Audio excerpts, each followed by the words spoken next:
If you live in Rhode Island, Texas, New York, New Jersey, or Florida, I'm looking forward to seeing you in the coming weeks. And my friends in North Carolina and South Carolina, too. When I'm not here in my district in Chicago, I have half a dozen events lined up over the next few weeks. And I'm going to be going from town to town, state to state, talking with people about the President's immigration executive actions and what it means for them, their families, and their communities. In congregations and community centers and schools, and with local elected officials, I'm going to be doing outreach to educate the community of immigrants and also to mobilize the multitude of allies at the state and local level who will help millions of our immigrant neighbors come forward and register with the government. And I'll not be alone in this effort. Next week, I'll be with the distinguished gentleman from Rhode Island, David Cicilline, and with his mayor in Providence, holding an event to get people the information they need so that they can get ready to sign up with the government.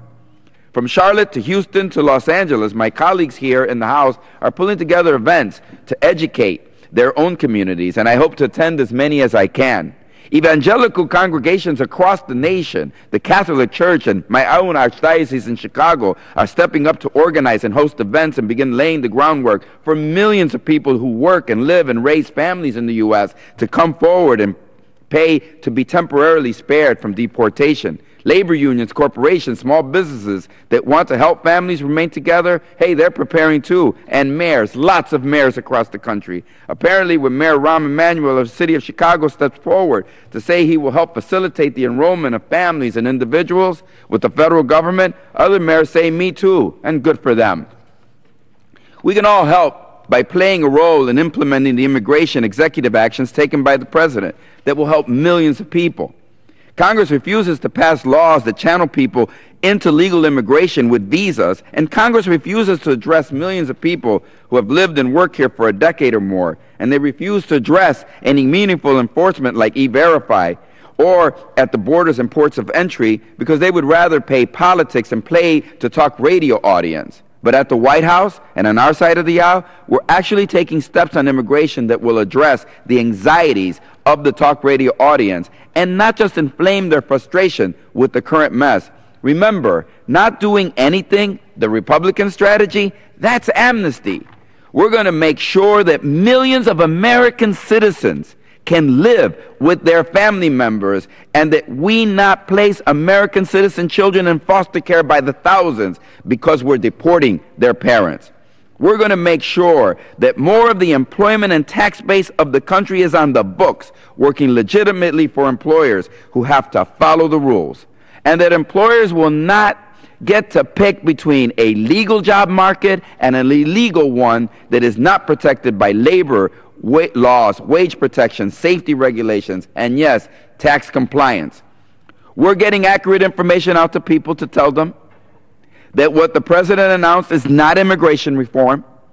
It's not a permanent but a small step in the right direction within the confines of current law.